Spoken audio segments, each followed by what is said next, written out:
My name is Cary Fukunaga, and I am one of the writers and director of No Time to Die.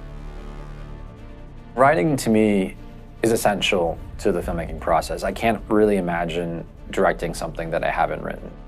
The stages in which I start to visualize what a film is going to look like is driven by those moments of writing a scene and shaping a scene and where we enter the scene and how that scene ends, but also the surprises that happen in the middle. And those are things that come out of the writing process. The joys of collaboration are the surprises and the sort of the genius ideas, or even just the inspiration that one offhand remark might spark a completely different direction in the script.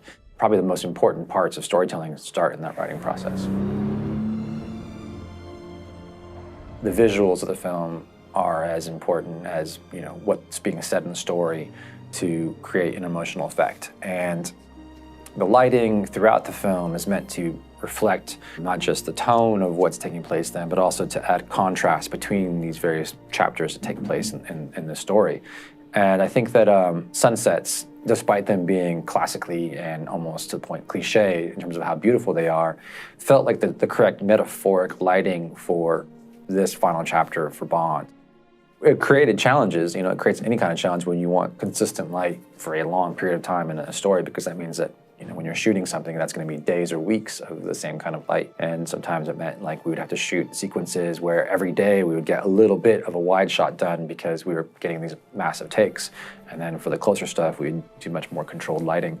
I think it means for the end result is that we have a very beautiful film, and one argues that beauty is the way into emotion. Somehow beauty unlocks the walls that our emotions put up and allows us to feel things in a way that if it was ugly and stark, we would have kind of our defenses up to it.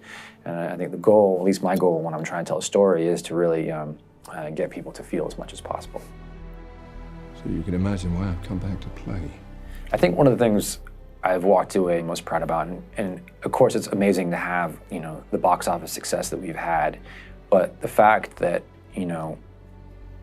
it closes off what I think is an incredible run for Daniel Craig as Bond. It closes off the chapter that we've seen and the story threads that have been put out there in a way that all the work that everyone has put into this thing for over the last 15 plus years, and yet it still feels like its own film. And it makes sense. And you can laugh and you can cry, you can be excited and be on the edge of your seat and have all those emotions, and yet it's all in one film, and it works as a cohesive story. It works as part of the larger film, and it works on its own. And the fact that we did it in basically no time, the fact that it functions, I'm just enormously proud that, through the writing and directing and cinematography and editing and all the work of all the people who've been part of these films before, and all the effort and passion and professionalism they put into this, that we have this beautiful little thing that's going to live on forever, and that we can all look back on and saying, hey, we did that.